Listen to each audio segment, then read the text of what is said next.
وعلى آله وصحبه ومن تمسك بسنته إلى يوم الدين وسلم تسليما كثيرا أما بعد. We continue in the Surah Thalatha. Time now is 3:20 p.m. Sunday, May the 5th, 2019, which corresponds with it being the last day, inshaAllah, bi'idhnillah, of Sha'ban, which tonight, bi'idhnillah, if Allah allows us to reach after Maghrib, will be the first of Ramadan. فنسأل الله تبارك وتعالى أن يوفقنا وإياكم إلى أن يبلغنا وإياكم شهر رمضان المبارك وأن يوفقنا وإياكم إلى القيام به على الوجه الذي يرضاه عنا ويتقبل منا ومنكم صالح الأعمال وأن يوفقنا وإياكم إلى الإكثار من الأعمال الصالحة فيه. So inshallah, bi'idhnillah, after Maghrib will be the first of Ramadan, which will start Taraweeh after or directly after Al-Isha. And for today, we'll just suffice with the 2 classes instead of 3, which is in Usul Thalatha. And then we'll finish the class after, or 7 o'clock p.m. We'll continue that, inshallah, bi'idhnillah. And then we'll pray Salat al-Taraweeh after Salat al-Isha. So we continue in the Surah Thalatha by the great Imam, Shaykh Muhammad ibn Abdul Wahhab, rahimahullah. And if everyone looks in their books, we were discussing the second principle. And the second principle is having ma'rifah, knowledge of the religion of al-Islam with evidences and proofs. You'll find that the great Imam, Shaykh Muhammad ibn Abdul Wahhab, rahimahullah, where he says, for dalil al-shahada. So after he mentioned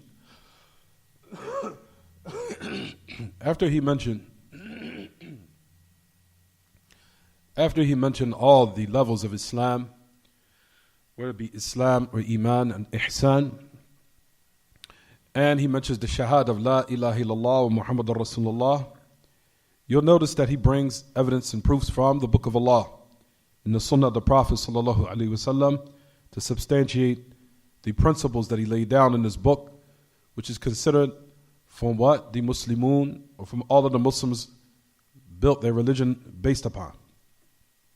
Based upon what, everyone? Based upon these principles in this book, where it's obligatory upon every Muslim to know these principles and to apply them in their daily lives. So these fundamentals, in which the great Imam that he put in this book, he said what is obliged upon every Muslim and Muslimah is to have ma'rifah of the religion of Islam with evidences and proofs. Then he talked about the levels of Islam as we discussed: Islam, Iman, and Ihsan.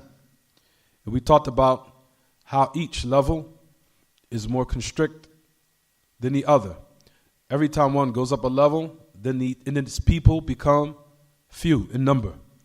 Islam is huge in number. Then you have Iman, then the number becomes less.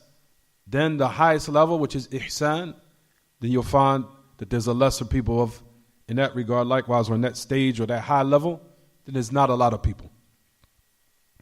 Because the one who's reached the level of Ihsan, one of the proper ways that he reached that level, that he has to purify his aqidah, his belief system first, and then do it based upon knowledge. Then comes the application, which is, walil asaf, we regretfully say, which is hard upon a lot of people these days. So you'll find that after he has said about La ilaha illallah or Muhammadur Rasulullah, that none has the right to be worshipped except Allah. If you look in your books, he says, La ilaha illallah, the meaning of it is La ma'buda bihaq illallah. There's no deity worthy of worship in truth except Allah. And that Muhammad is the messenger of Allah.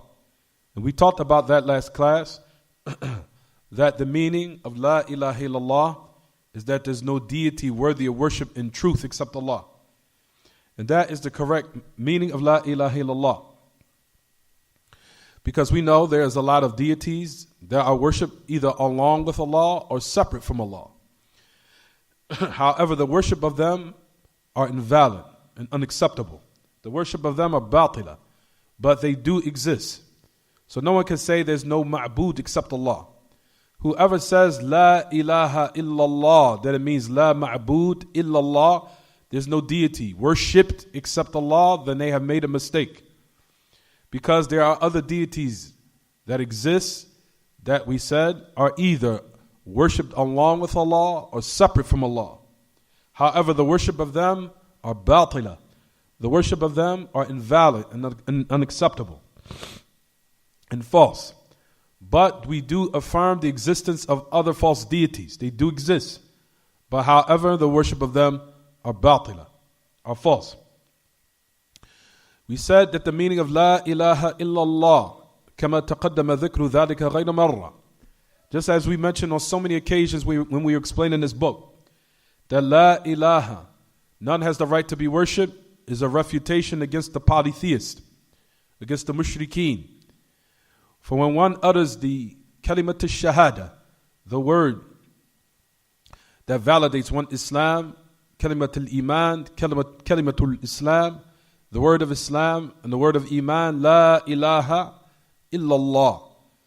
Just merely uttering that word in it is a rebuttal against certain groups. And that group or groups from them are the mushrikeen. When you say la ilaha, none has the right to be worshipped in truth. When you say that word, know for sure that you are rebuttaling. You're refuting the mushrikeen. You're refuting the polytheists. And you're rejecting their ideologies and their convictions and their beliefs. And you're also rejecting the people itself, both of them. Not only their beliefs, but I've also separated myself from those who also worship along with Allah other deities. So it's not just merely separation from the religion or those polytheistic ideologies and belief, but you're also separating yourself from its people. Then you say, illallah. When you say, except Allah, then that is a refutation against the atheists.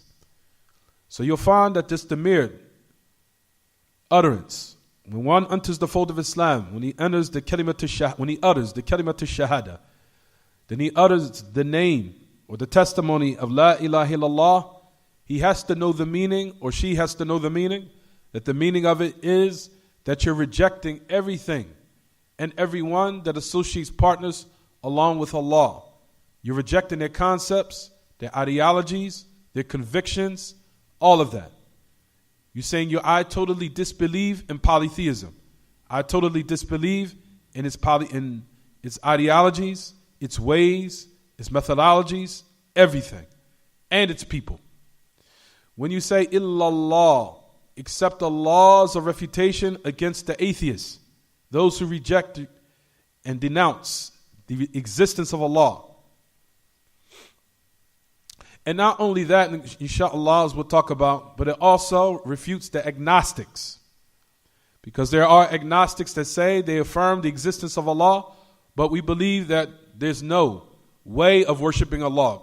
But they say it in another way. They say, I believe there's a God, but I don't have no religion. Basically, they say there's no specific way to worship Allah. There's no specific way. There's no way that I can now worship Allah. I just believe that Allah exists. But as far as the way to try to draw close to Him, or earn His pleasure, I don't believe there's any way to do that. Meaning, there's no religion. There's no methodology. As Allah Ta'ala, as we know, not only did He reveal to all the prophets and messengers, and also establish firmly all the different signs and proof of his existence. But once one affirms the existence of Allah, then he has to look around himself or herself, except that he will find that there's nothing around him except that it's there for a purpose. You can even refute them from the aspect of the intellect. Even in the intellect, it doesn't make any sense because everything around us has a purpose of why it's there. If you look to the bookshelf, it's a reason why it's there. You look to the curtain, it's a reason why it's there. You look to the wall, it's a reason why it's there. You look to the carpet. Everything around you has a purpose of why it's there. And that's just mere simple facts that's established from what you see on a daily basis. You can pick your choice. there isn't anything around you except it's a reason why it's there. And it has a function. If you believe that in regards to inanimate objects that doesn't have any life in it, how can you say that the human being that was created in a perfect form with eyes and ears and a brain to function and a stomach to digest and legs to walk on, that it has no function of why it's here or has a purpose of why it's there, and it was perfected in its creation and how it was brought from non-existence into existence? All these things around us, even the cars that we drive, we know were manufactured and they were perfectly mapped out so it can what? So it can function properly to be utilized of what was made for or what was produced for. They put the tires here so it can go. They put the steering wheel so it can be turned. They put the windows here so you can roll them down and have air come into it or look outside. They had the door there so you can exit out of it or get into it. You have the gears so it can go from forward to go backwards. Then you have the seat so you can sit in it. If anyone was to say right now that that just happened by chance or that happened haphazardly with no one producing it or no one manufacturing it or no one architecting it, then you would say that person is crazy. If a person believes firmly that the car was architected and was mapped out and it was accurately made, you can firmly believe and know for sure that the human being is even more bewildering in its creation in its perfect form. So all these things that you see around you, you believe firmly that someone mapped it out, someone produced it, someone constructed it, someone made it. They put the plans here for this building. They made the measurements. Someone made it. And if anyone was to say to you, no, this just fell out the sky. No one made it. Nobody architected that. Nobody put the tires there. It wasn't made by design. There's no one in their right state of mind except that they will reject that notion. The same thing goes for the human being. How can you not look at the human being, looking at the eye so it can see, the nose so it can smell, the brain so it can understand, so it can know what benefits it, or know how to understand and how to walk, how to talk, a tongue so it can also communicate for what it needs by a language. All that was designed. Anyone with any simple intellect can come to that conclusion, drop that conclusion. That was designed. There was 5 fingers. Why 5? There was a reason. You'll find that designer picked 5 fingers for each hand. Why not 6? Why not 10? It shows that was someone or something chose that number. It didn't happen by chance. All that is what? All these are signs that the existence of Allah Ta'ala is true. There's too many signs. And if you think that all these things that do not have any life in it, or what we consider to be inanimate objects, has a function, has a reason of why it's there, how can you not deem and believe that the human being in its perfect form, how it's created and its design, doesn't have a function and the purpose of why it's here? The function and the purpose of why it's here is due to the fact that we were created to be in this pathetic world called the dunya. We were in this world purposely and momentarily to carry out a specific function. And that's to worship Allah. To worship Allah Ta'ala, and Allah subhanahu wa ta'ala had absolute knowledge that the human being was going to need a way and a methodology to know how to properly worship his Lord, that he does believe in his existence.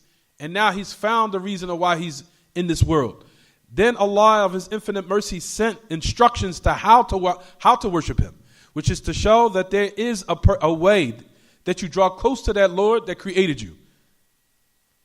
And that is by the religion of Al-Islam. So there's no way to deny that there is a way and there is a proper methodology of how to draw close to that Lord that created you.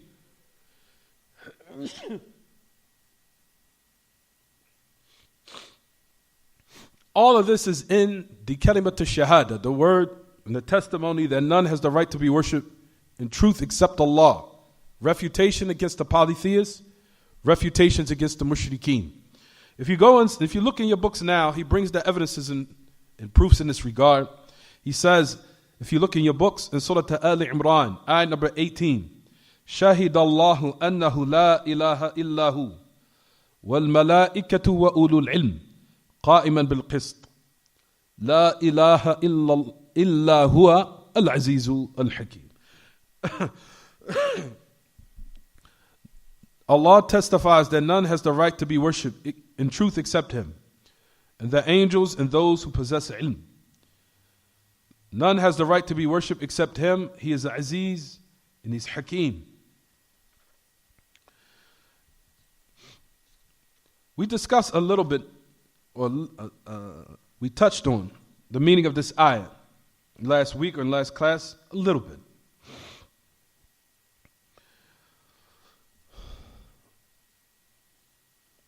For verily, if one, we talked about how La ilaha negates everything that's associated partners with Allah. It doesn't matter whether it's a tree or a rock or a statue or a person, whether they be salih or talih, whether they be righteous or wretched.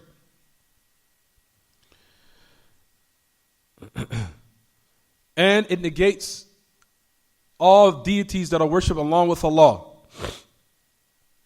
Even though, like we said in last class, people these days, especially those who ascribe themselves to the religion of Al-Islam, they change the name Aliha. They change it to the name Mashayikh al-Turuq. Or they'll change it to Awliya or Mawla. Or they'll change it to the Adriha or Qubur or graves. We worship the grave of the righteous. Or we call them Mashayikh al-Turuq to the end of it. It's still the same, even though you changed the name, but the reality still is that you took them as deities. Even though you might have called them righteous, or awliya, or salihin, or mashayikh al-turuq, or mashayikh al-turuq al-sufiyya, or what have you. If you now give the khasa'is, the characteristics of Allah, to a human being, or thing, or rock, or tree, or no matter what it is, or who it is, then it's still considered a deity. Even though you might try to change the name and make it acceptable within the people by saying, no, it's not deity, rather he's a righteous man. Or that's not a deity, rather it's a grave. Rather it's not a deity, it's a person who could forgive you your sins. Or he knows the unseen. Or he knows what will be the outcome of your life, in which he can change the course of your life.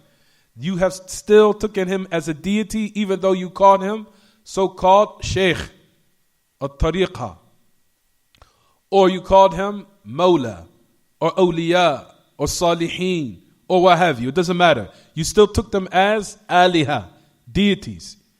Names that have been changed, but the reality of it, it's still the same, and the same concept of what the polytheists fell into of the past, even though you ascribe yourself to Islam, and even though you say La ilaha illallah Muhammadur Rasulullah. As we know, تغيير الأسماء لا تغير الحقائق. That we know the established fact that just merely changing the name doesn't change the reality of that particular thing. As we know, a person will drink alcohol and consume alcohol, it will say on the bottle, alcohol. You come change the name and put on it, refreshing drink. It does not change the reality of what's the contents of the bottle or what's in the bottle or what it contains. It's still alcohol. It's still something that will intoxicate you, even though you change the name to refreshing drink. Same thing what a lot of the Muslims do these days is the same concept. Instead of calling them deities, they call them salihin. Instead of deities, they call them mashayikh al-turuq. Instead of aliha or deities, they call them mawla, or mawali, or awliya, or they call them graves of the righteous, or righteous people, or what have you. It's still the same concept. There's still, you have taken them as deities, even though you might have changed the name to make it appealing and acceptable with the people. The reality is still the same. You'll find in the ayat, La shahid Allahu annahu la ilaha illahu wal malaikatu. So you'll find that Allah tabaraka wa ta'ala testifies to his oneness in two ways, brothers and sisters. طريقة الرب أو شهادة الرب بوحدانيته بطريقين. The testimony of Allah testifying to his oneness is by two methods. The first method is tariq al-qawl, by the method of statement, in which Allah subhanahu wa ta'ala sent down in his books upon his messengers and his prophets. The testimony of Allah testifying to his oneness is by two ways. The first way is tariqul qawl, by way of statement, in which Allah sent down of books upon his messengers and prophets. And he clarified to the prophets and messengers, all of them, informing that none has the right to be worshipped in truth except him. And he informed that to every single prophet and messenger to convey that to his people at that particular time, and to and also to his nation at that particular time. Allah Ta'ala informed the prophets to inform and convey the people the same message without any difference in the message. That when Allah Ta'ala, none has the right to be worshipped in truth except him. The message did not change from the first prophet all the way up to the last prophet, and the first messenger all the way up to the last messenger. The message was the same. None has the right to be worshipped in truth except Allah, one deity worthy of worship, and not to associate partners with him tabaraka wa ta'ala in that worship. For example, Allah tabaraka wa ta'ala says in his book, يُنَزِّلُ الْمَلَائِكَةَ بِالرُّوحِ مِنْ أَمْرِهِ عَلَى مَنْ يَشَاءُ مِنْ عِبَادِهِ أَنْ أَنذِرُوا أَنَّهُ لَا إِلَهَ إِلَّا أَنَا فَاتَّقُونَ. As Allah revealed that to the prophets and messengers, and also to the angels. The angels likewise know this affair, and they know this belief and this conviction firmly, and they believe it firmly. So why does not one want to grasp the belief of the angels? The angels only testify that none has the right to be worshipped in truth except Allah. That's the belief and the creed and the conviction of the angels, without any doubt and without any reluctancy in their belief. The angels firmly believe that none has the right to be worshipped in truth except Allah. So why not have the belief of the malaika and have the belief of the prophets and the messengers who are the best of creation? It says, يُنَزِّلُ, as Allah Ta'ala says in his book, clarifying the statements of the angels, the prophets, the messengers. That Allah Ta'ala says in his book, for example, Surah An-Nahl, ayat number 2, يُنَزِّلُ الْمَلَائِكَةَ بِالرُّوحِ مِنْ أَمْرِهِ عَلَى مَنْ يَشَاءُ مِنْ عِبَادِهِ أَنْ أَنذِرُوا أَنَّهُ لَا إِلَهَ إِلَّا أَنَا فَاعْبُدُونَ. He says that the malaika, that they descend with a ruh of his command, or by his command upon whom he wills, of his ibad, to warn the people that none has the right to be worshipped except me, so worship me. وبين تعالى جميع الرسل عليهم الصلاة والسلام كلهم أخبروا عن الله أنه شاهد لنفسه أم اتخذوا من دونه آلهة قل هاتوا برهانكم هذا ذكر من معي وذكر من قبلي بل أكثرهم لا يعلمون الحق فهم معرضون. So Allah Ta'ala revealed this to all the prophets, all the messengers, and also likewise the malaika. So that is the shahadat al-Rabb, Allah testifying to his oneness. The first way is by tariqul qawl, by the way of statement. The statement of Allah himself testifying to his oneness.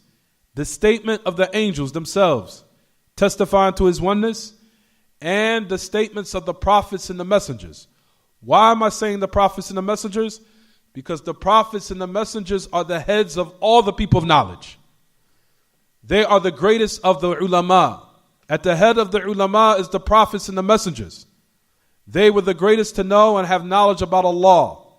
And they testify to this fact. Because we know, if you look in that ayah, Allah subhanahu wa ta'ala says, none has the right to be worshipped except Allah.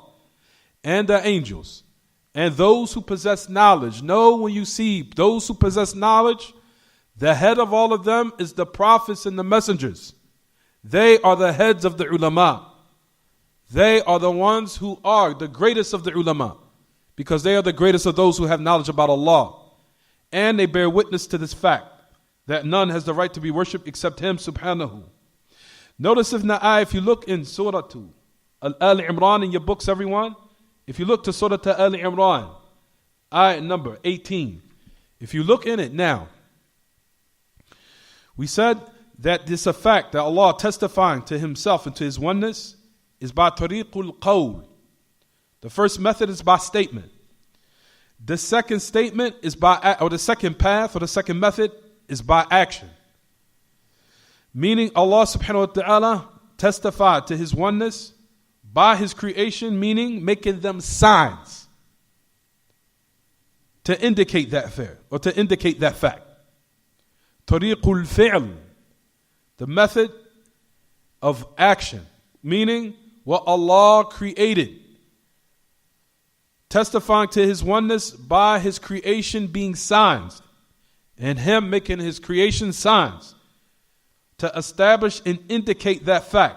As Allah subhanahu wa ta'ala says in Surah Fussilat, ayat number 53, Allah clearly says, سَنُرِيهِمْ آيَاتِنَا فِي الْآفَاقِ وَفِي أَنفُسِهِمْ حَتَّى يَتَبَيَّنَ لَهُمْ أَنَّهُ الْحَقُّ أَوَلَمْ يَكْفِ بِرَبِّكَ أَنَّهُ عَلَى كُلِّ شَيْءٍ شَهِيدٌ. As Allah subhanahu wa ta'ala says, we will show them, meaning the people who disbelieve, or those who disbelieve in the hereafter, or those who disbelieve in the day of resurrection, and those who disbelieve and reject the pure revelation of Allah. Allah clearly says, we will show them our signs in the horizons and in themselves until it becomes clear that He, tabarak wa ta'ala, what He revealed and that He is also the truth. Does it not suffice with your Lord that He is a witness over everything? As Allah tabarak wa ta'ala is making His signs clear in so many ways in these days. Allah tabarak wa ta'ala, even with the kuffar, even with the non-Muslims of these days, you'll find that Allah is making His signs clear with them. For now, you'll find in these days and times, a lot of the non-Muslims are embarking upon fasting. That's the new wave now. That's the new trend now. That's the new thing. They call it IF, intermittent fasting. That's the new thing. All of them are saying now, and they're ramping and raving about how it heals the body, and it heals diabetes, and it heals this, and it restores, and it makes the brain cells stronger, and enhances cognitive functions. It heals the stomach. It heals the liver damage to the end of it. All they had to do was just look and see that the people of Islam, meaning when we say the people of Islam, it's not the Muslims of what they think who are the followers of Muhammad, and that's it. All of the prophets and the messengers and their followers are all Muslimun. Every single last one of them. There was no such thing as Christianity or Judaism. They were all Muslimun. They were all Muslims. All of them followed Islam. All of the message that the prophets and the messengers came with was Islam. Every single last one of them. And all of them fasted. And all was legislated for them fasting. It's an established fact. Now that they say this now, they say scientifically fasting is beneficial for the body. They say medically it's established for the body, and religiously. Because it was legislated in all the religions in which Allah revealed. So you cannot argue that fasting is what? Is better and is healthy for your body. However, the Muslims knew this years before. Years ago. At the beginning of time. Now they're starting to come to the realization that this fact is what? Established. We don't need for the kuffar to tell us that fasting is beneficial for the body and beneficial for one's health. It's sad to say that the Muslims, they only want to follow things when the non-Muslims say it's what? Healthy. But before they say it, we have some reluctancy in accepting it. If they say it, let's go along with it now. Because it's been substantiated by the non-Muslims. Where's our iman in which Allah has sent down, and He's making His signs clear that what He has revealed is the haqq, and from them is fasting, and other signs. That a lot of them are starting to drop the conclusion to say that the human body is no way in the world except it was designed by a maker. All of them are starting to say this in the medical field and the scientific field. They are all drawing up the same conclusion. They're looking at the human body and they're being bewildered, and it's astonishing of what they're discovering. Mathematical type computers are in the body and functioning and operating in the most perfect manner. That could not except been by design. They know that. Someone designed the human body. There's no way of escaping it. They are starting to draw up the conclusion that there had to have been a design and an architect for the human body. It's too perfect in its design. Of how it functions inwardly, of the different cells, of how it sends certain messages in certain ways. It's amazing, it's bewildering. And Allah subhanahu wa ta'ala says himself, even though that baffles a lot of the non-Muslims, but Allah himself said that the creation of the heavens and the earth and what is in the heavens, he says, is more in depth and difficult than the creation of human beings, even though a lot of the scientists and the people of science still to this day are still discovering things to this moment about the human body that they haven't discovered yet. And it's still baffling them. It's bewildering. And the human body is of a lower level than the creation of the heavens and the earth. And they have not been able to touch. They had to even say themselves, we have not even began to scratch the surface of the heavens and the earth. Even though they think they come a long way, but they're still in the beginning stages. They are all drawn up to conclusions because what Allah has said, by tariqul fi'l, by Allah establishing his oneness by way of fi'l, by action. Based upon the ayat which is in Surah Fussilat, where Allah Ta'ala says, we will show them our signs in the horizons and within themselves until it becomes clear that it is the haqq. You'll find that from the athar, or from the salaf, that one of them said a specific statement, who was Ibn Kaysan. And I think it was Ibn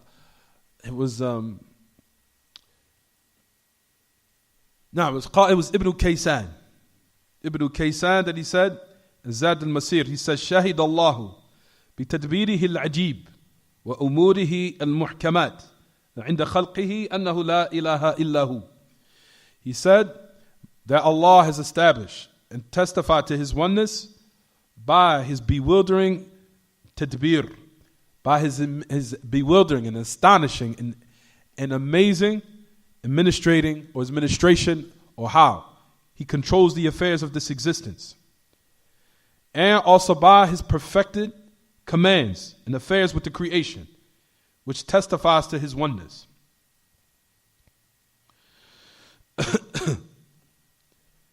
So you'll find, ya ma'ash al-ikhwa wal-akhawat, you'll find in the ayah Allah subhanahu wa ta'ala says in his book that Allah testifies to his oneness. The angels testify to his oneness. They testify that none has the right to be worshipped except him. If you look in the ayah, it says establishing justice. قَائِمًا بِالْقِسْطِ. Establishing justice, or establishing or affirming justice. Ba'd dhikr al-shahad. If you notice Allah, after he mentioned in the testimony, if you look in your books, meaning that Allah, when he says قَائِمًا بِالْقِسْطِ, if you look in the ayah, establishing justice. The meaning of the ayah is that Allah, when he speaks with adl. That Allah, when he speaks, متكلما بالعدل مخبرا به آمرا به وذلك أن العدل هو إفراد المستحق للعبادة بها والمستحق للعبادة هو الله فأخبرنا بها. The meaning of establishing justice means when Allah speaks, he will speak with justice, absolute perfect justice, without any oppression, informing it and commanding it. And the one who has absolute perfect justice deserves to be singled out in his worship. That's the reason why he, Tabarak wa Ta'ala, informs us about that, meaning qist. And qist means justice and impartiality, meaning being absolute, showing what is judged or what is correct in its proper place as far as in what he judges without any type of oppression. So he informs that about himself, and he commands other people to be what? Similar to that. To be just and not to be oppressive. Also, Allah Ta'ala establishes that what he says, قَائِمًا بِالْقِسْطِ, that Allah Ta'ala also establishes justice in his actions, in his repayment, in which he will repay those who are sincere with the gardens of paradise. And he will repay those who disbelieve in the polytheists with the hellfire, which will be absolute justice for them. Allah Ta'ala, not only is he subhanahu jalla fil ula, that he has absolute perfect adl, absolute perfect qist, adl, insaf. He has absolute perfect justice in everything, what he's legislated, in his actions, his repayment. Rather, Allah Ta'ala goes a higher level in showing his mercy, which is repaying those who are upon what is correct with everlasting bliss and eternity of bliss and pleasure, even though they did just a small amount, which will never be an equitable, reciprocal of what Allah subhanahu wa ta'ala is going to give them, which is an eternal bliss in paradise forever for the little bit of things they have done in this world, which is to show the extra mercy of Allah subhanahu wa ta'ala and how truly truthful and how truly merciful He is subhanahu jalla fil ula. That Allah subhanahu wa ta'ala rewards certain people with eternal bliss in paradise, even though they did not do certain people, or some people did not do one righteous action until they died on their deathbed by just uttering the testimony of La ilaha illallah wa Muhammadur Rasulullah. Then they die upon that and they enter the gardens of bliss forever, which shows the infinite mercy of Allah Ta'ala. How can one think who has been upon kufr and shirk and upon polytheism all their life? All their life, for example, some of the people in this dunya been upon polytheism and shirk and kufr all their lives. Actions that were totally not acceptable with Allah, based upon it having polytheism in it, or disbelief in it, or worshiping another deity, or what have you. And then Allah subhanahu wa ta'ala, at the last moment in their life, right before they're about to die, they take the shahada, La ilaha illallah, and Muhammadur Rasulullah. And then Allah subhanahu wa ta'ala enters them in the gardens of everlasting bliss. How in the world can you think that is so-called an equal share in which you've given your Lord and which will be given to you as eternal bliss? How can you say that you've done what you're supposed to? Let's just say even the mu'min who worshipped Allah for 50 or 60 years or 70 years in exchange for eternal bliss is still not an equal share of what you give your Lord, what you gave your Lord Ta'ala, or what He's going to give you in exchange of mercy, or what He's going to give you in the hereafter. That shows that Allah does not only have absolute justice, but also He has infinite, tremendous mercy, subhanahu, jalla fil ula. That's the reason why the Messenger of Allah sallallahu clearly mentioned the hadith, none of you will enter paradise by your actions. What does he mean by that, sallallahu? Even you, O Messenger of Allah? He said, even me. What's the meaning of the hadith? Does the hadith mean that you stop doing righteous actions? No. The meaning of the hadith means be diligent in doing righteous actions. Be diligent in being upright, but know that your actions is not going to be an equal share of which Allah is going to give you of eternal bliss in paradise based upon the small amount of time you were in this dunya. That your actions is not going to be a fair share of what Allah is going to give you in exchange for eternal bliss. There's no comparison. Even if you lived in this dunya for 100 years, it's still not comparable what Allah is going to give you in exchange of eternal bliss in paradise. It's not a fair share that you gave to your Lord. Rather, Allah, out of His infinite mercy, made you enter into paradise by your actions being a reason for entering paradise, not a fair exchange. That's the meaning of the hadith.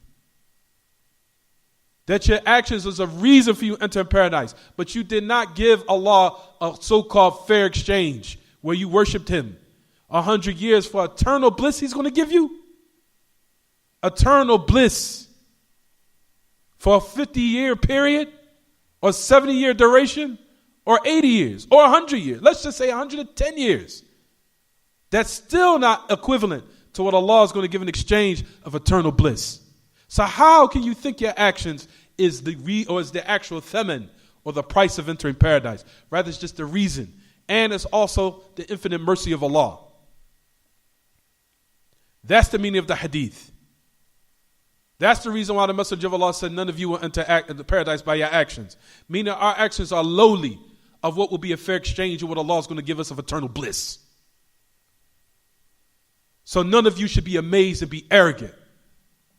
Rather stay humble, because at the end of the day, our actions are just a reason and it's not a fair exchange in which you gave our Lord as a reciprocal of entering paradise eternally. It's just mahdu rahmatillah. It's just all mercy of Allah Ta'ala from beginning to end. But at the same time, the message of Allah still is telling us to be diligent in being upright and performing an abundance of righteous actions. But Allah Ta'ala establishes justice in this ayah by saying that He is just in His actions, just in who He's going to repay, as far as in those who are sincere with the gardens, and He's going to punish those who die in disbelief. Nasallahu an yu'afina wa iyyakum min dhalik. If you notice in the ayah, if you look everyone, it says qa'iman bil qist, Allah establishing justice. Let me go down. If you look in the last part of the ayah, it says Allah is Aziz and Hakim. He's Aziz and He's Hakim. The word Aziz has numerous meanings in regards to Allah, and all of them are correct. The word is, al-izz. In its origin, it means quwwa, wal-shidda, wal-ghalaba, wal-rif'ah, wal-imtina'. The word is in the Arabic language, from aziz, it means the one who's al-qawi al-shadid, the one who is powerful and mighty. That's the first meaning of aziz. Powerful and mighty.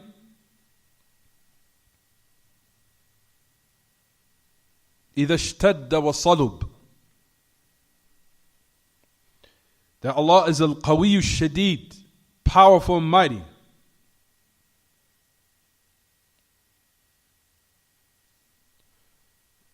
Very stern when His punishment comes. Very stern when His punishment comes. Also the meaning of Aziz is al-mumtani', impossible. What does it mean, impossible? Meaning impossible for Him to be subdued or to be beaten or to be taken over. Impossible. So that even refutes the Christians who say in their Bible that Allah, or it's always going to be a constant battle between the devil and God. That is absolute nonsense. There is no fight between Shaitan and Allah. Shaitan fears Allah. The devil fears Allah. That's absolute pathetic nonsense. Shaitan had to ask permission from Allah to mislead the children of Adam. He had to ask permission. What does that show you? He had to ask Allah for permission. And Allah granted to him, out of Allah's infinite knowledge and mercy, to make Shaitan a test for the children of Adam. That's why He granted him the permission.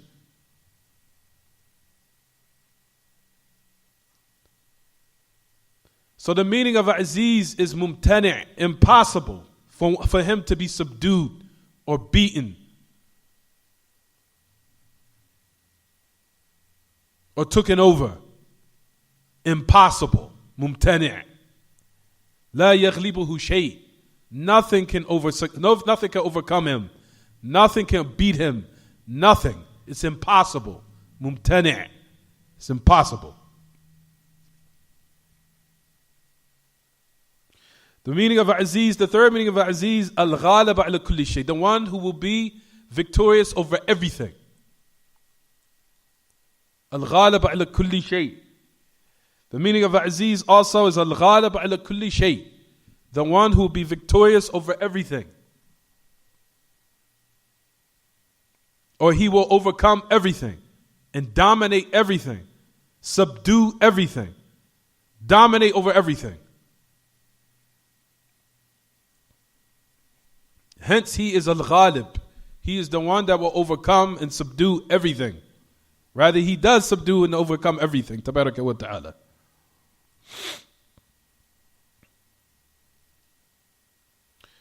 The fourth meaning of Aziz is Azizul Qadr. فَلَيْسَ كَمِثْلِهِ شَيْءٍ. That He's also Azizul Qadr. That He is Aziz.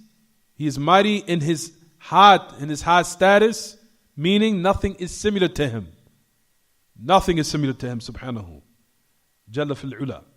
So Allah Ta'ala, the meaning of Aziz breaks down to four meanings, and all of them are correct. The meaning of Aziz is Al-Qawiy Shadid, the one who is powerful and mighty, especially when his punishment comes, or severe and stern when his punishment comes.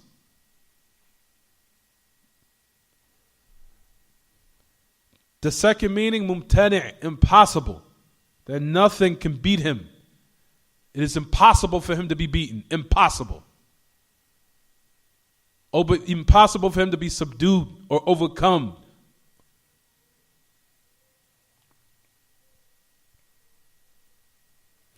Number 3, Al-Ghalib ala kulli shay.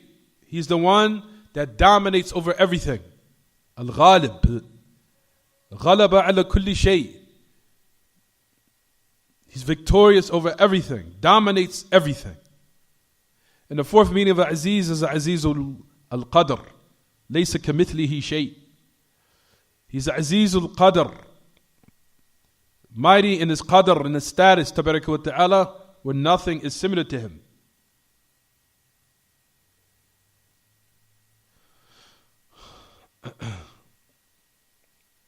Notice the ayat was ended off by saying Aziz Hakim. We'll talk about that in a second.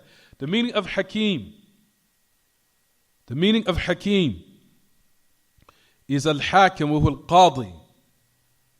The meaning of Hakim, or one of the meanings of Hakim.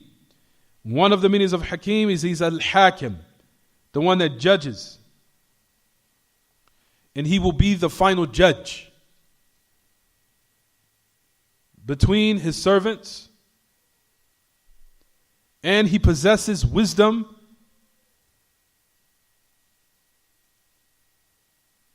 and absolute perfect knowledge.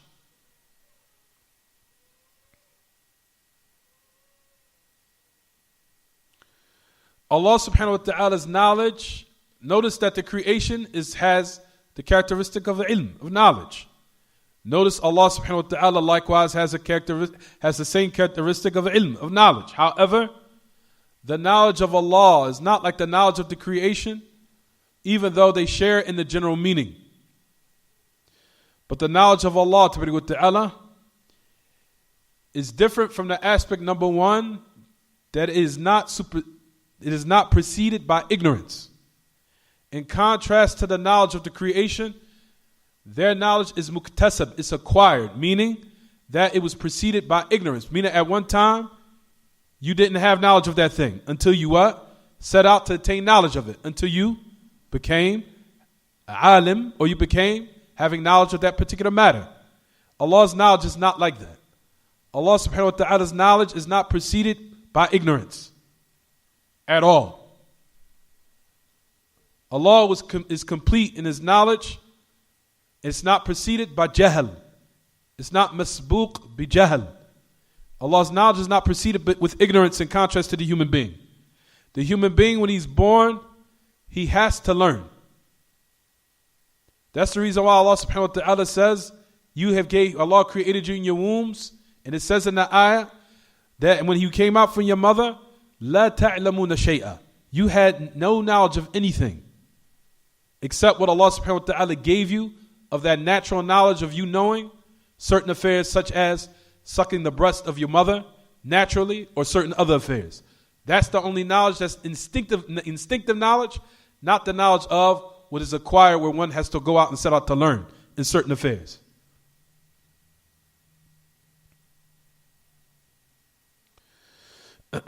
So Allah Ta'ala says he's Hakim, meaning he is the final judge between everything. And he's the judge between his ibad. The people say the statement, only God can judge me. That is a statement that is what? That has in it truth and falsehood. No doubt Allah ultimately will judge everyone. But Allah subhanahu wa ta'ala also laid down the criteria of judging the people's actions and statements by his revelation.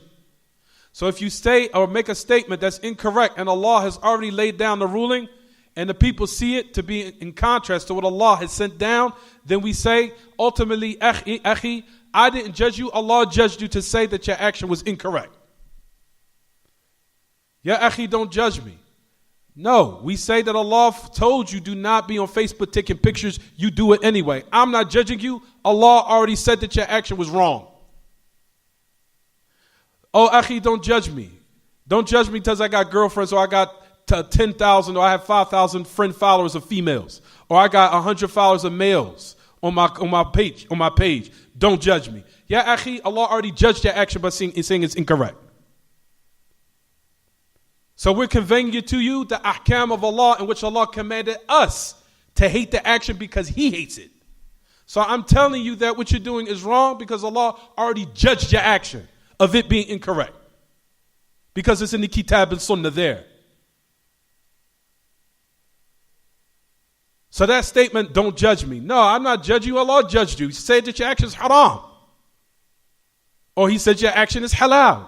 Or He said your action is correct. Or He said your action is incorrect. And He commanded us to convey that by commanding the good and forbidding the evil. And that's why Ahlul Sunnah do what they do. So don't try to shut the door of commanding the good and forbidding the evil by utilizing the statement, don't judge me. Which is a kalam, like we said, that's batil, false.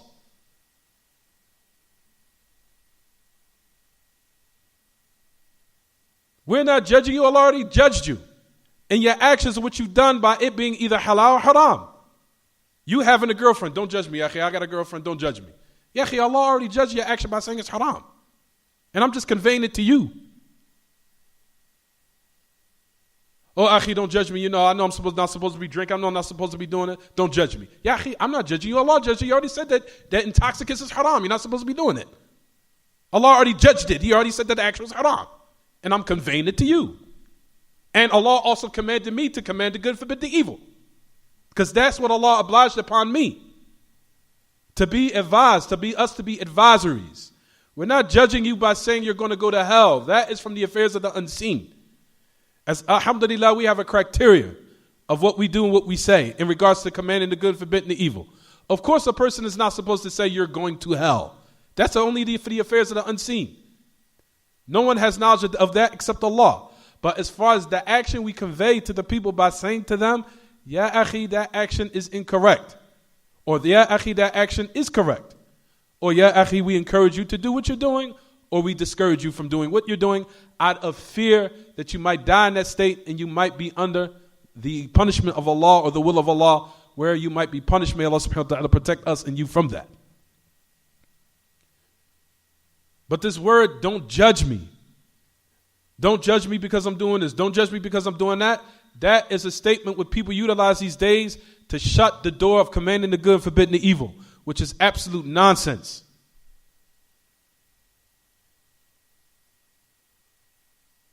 So Allah Ta'ala is Hakeem. Hakeem as far as in what He judges and what He has knowledge of, and also what He possesses of wisdom. And also you'll know that the word hukum also comes from the word hakim. Hukum. Hukum also means ruling. Hukum also in the Arabic language means knowledge. And it also means fiqh. Hukum. As Allah subhanahu wa ta'ala says, we gave Isa ibn Maryam wa ataynahu al-hukma sabiyya. We gave him al-hukmu sabiyya as a child. Meaning we gave him what? Knowledge. We gave him fiqh. We also gave him the knowledge of also judging between the people with justice. طيب. Just to end this ayah off, just to end it off, Shaykh al-Islam Taymiyyah, he mentions that about this ayah. He talks about the word Hakim first, and then we'll discuss the meaning of why Allah subhanahu wa ta'ala mentioned, why He's Aziz and Hakim in accordance to the ayah, which was mentioned. Shaykh al-Islam says the word Hakim, يتضمن حكمه وعلمه وحكمته فيما يقوله ويفعله فإذا أمر بأمر كان حسنا وإذا أخبر بخبر كان صدقا وإذا أراد خلق شيء كان صوابا فهو حكيم في إرادته وأفعاله وأقواله. Shaykh al-Islam, and he mentions about this word Hakim, he says Hakim contains hukmahu. It contains his ruling, his knowledge, his wisdom, and what he says and what he does. And if he commands a command or if he commands an affair, then it is hasan, it is excellent. And if he informs about an affair, then it's absolute perfect truthfulness. And if he wants to create something, it is created and is perfected. Its creation is perfected. And it's for a reason. There's wisdom behind it. And there's a reason why he created it. For verily he is Hakim in what he wants, what he intends. He is Hakim in his actions, and Allah is Hakim in his statements. Then he goes on to say that Allah, that he couples these two names in this ayah. In 46 ayat in his book, you'll find that Allah couples Aziz and Hakim together. In 46 ayat, 46 ayah, 46 ayats in this book. And he said, and that's due to li hikamin azima. He said, and that's for a reason, tremendous reasons. He says, number one, أن اقترانهما يدل على كمال القدرة والعلم. Listen to what he goes on to say. He said, because coupling them together indicates Allah's perfect ability and knowledge. I'm going to explain it, don't worry. He said, because Izzah, or the word Izz, means from Aziz. Izzah indicates Kamal al-Qudra wal-Hikmah. He said the word Izzah necessitates perfect Qudra, perfect absolute ability.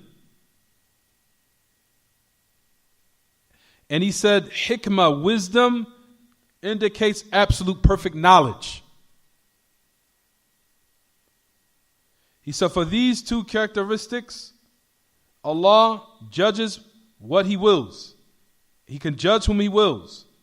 And He can command and He can prohibit, and He can also give reward or punish based upon these two characteristics. Because they are masdar al-khat, they're the source of creation and also command. Meaning there's no way that a person, there's no way that you'll find that the creation after Allah mentions this in the ayah, you'll find Him testifying to this affair of His oneness. In the end, it is sealed by Aziz and Hakim. Aziz, like we said, meaning absolute perfect ability. And Hikmah, meaning absolute perfect knowledge.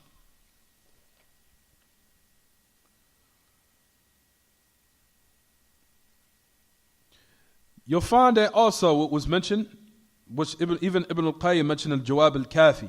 He says, أَنَّ اِقْتِرَانَهُمَا يَدُلُّ, that coupling Izzah or Aziz and Hakim together indicates Kamal al-Mulk wal-Hamd, perfect ownership.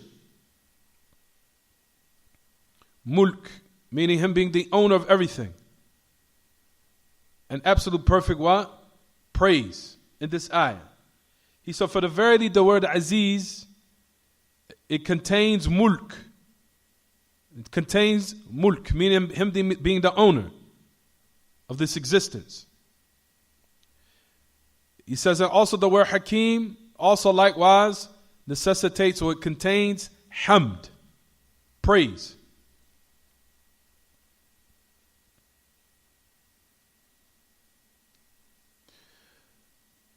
So this ayah, Aziz, عزته المنافية للذل والحكمته المنافية للسفة والجهل والعيب. That His Izzah, which is the opposite of dhul, which is the opposite of, not dhul, of lowliness. Meaning Izzah is the opposite of lowliness or humiliation. As Allah Ta'ala is the total opposite of what? Of that being absolutely what? Mighty and perfect and dominant. And His wisdom, which is the opposite of it, His wisdom, which is the opposite of foolishness and ignorance and creating things or doing things without a purpose or just joking around or jestfully doing something.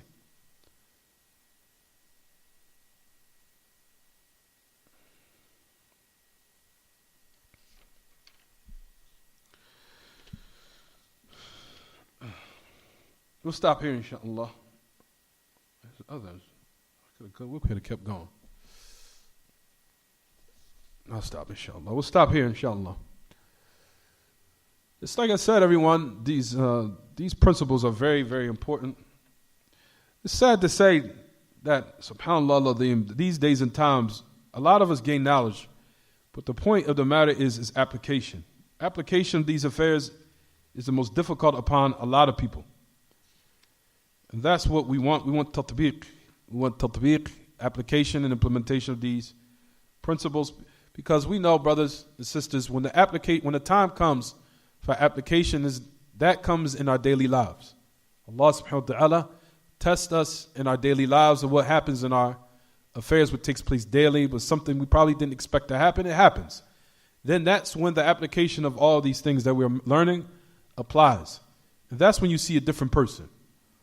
You'll find that a person say, oh yeah, I went through that book, Kitab Tawhid. Oh yeah, I went through that with AbdurRazzaaq, I went through that with Hamzah Somali. Oh yeah, we did that book. Then when the time comes, when the test comes, and the trials and the tribulations and the waves of fitna come, because we know that a person truly understands the book or truly knows how to apply the book, when the waves of trials and tribulations come, that's when the application comes.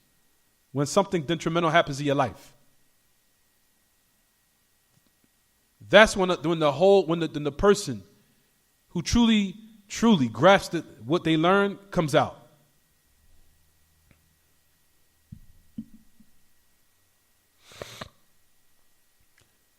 A lot of people are sad. They come to the classes and learn. Then, as soon as something detrimental happens in their life, they turn to someone else. They go from Ahmed to Bubba, for lack of better words. Ahmed, Mahmoud now turns into Bubba from the street and starts to turn and speak horrific words that he shouldn't be using. And Khadija and sister Khadija and Aisha turns into Bonquisha. And that's the truth. Soon as something happens in your life, you lose everything you learned of the ayat, the hadith, go out the door. Something didn't go away your way, totally different person.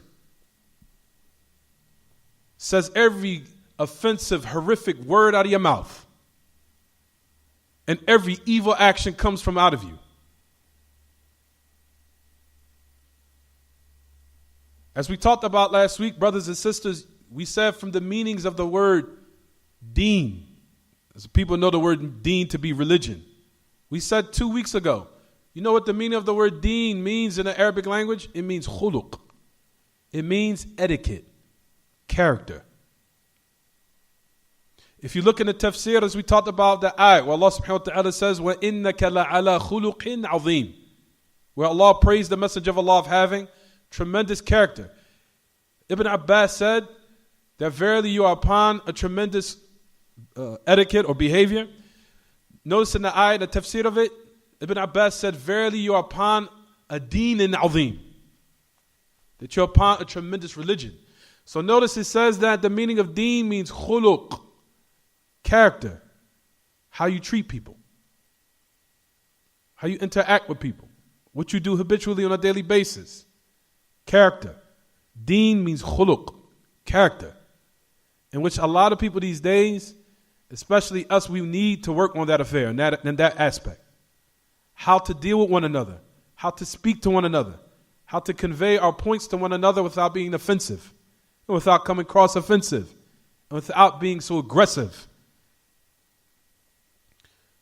I don't know if we read these ayahs, I don't know if it's just a thing that we see amongst the people. Someone so do it, so I'm going to do it. We said to everyone, no matter who it is, even if it's myself, even if it's me, if it's any of the du'at, if we do something that opposes the kitab and sunnah, then it's still an action that's wrong, even though we might do it. Out of mistake, of course, and us being human beings. Then, of course, we're corrected likewise.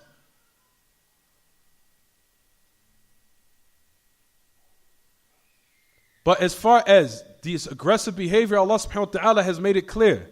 He says, Muhammad Rasulullah, وَالَّذِينَ آمَنُوا أَشِدَّاءُ عَلَى الْكُفَّارِ رُحَمَاءُ بَيْنَهُم. He says that Muhammad is the messenger of Allah. Those who are with him, he says, they are stern against the disbelievers. They are merciful amongst themselves. They are merciful amongst themselves. Sister comes in the masjid, she doesn't have the proper clothes on, you don't grin on her. You don't treat her unfairly. You do not treat her and how you would want to be treated. And I want brothers and sisters to realize there was a time that you put yourself in your same shoes where you were when you first became Muslim. Because that at one period of time in your life, that was you.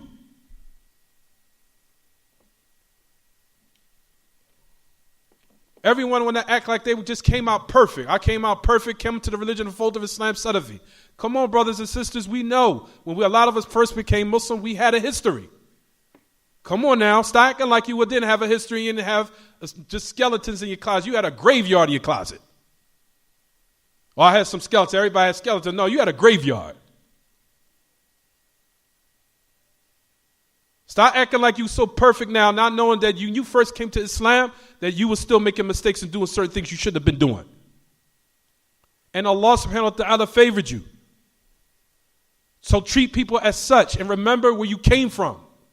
That was you at one day before you first became Muslim. That was you. So now put that person in that same predicament when they come to the fold of Islam and Salafiyah, treat them in the same manner how you would want to be treated when you first came. Treat them with manners of respect. Have mercy to them. Show them mercy. And like I said, and this is a message to all of us. All of us.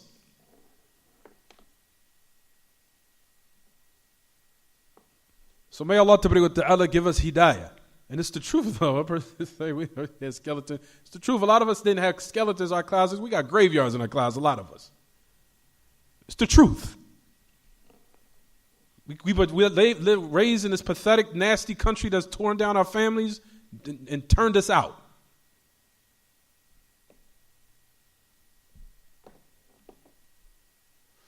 So I say this in regards, we'll stop here with the suffice of what's been mentioned. هذا وصلى الله وسلم وبارك على نبينا محمد وعلى آله وصحبه. سبحانك اللهم وبحمدك وأشهد أن لا إله إلا أنت أستغفرك وأتوب إليك. Is there any questions about the lesson?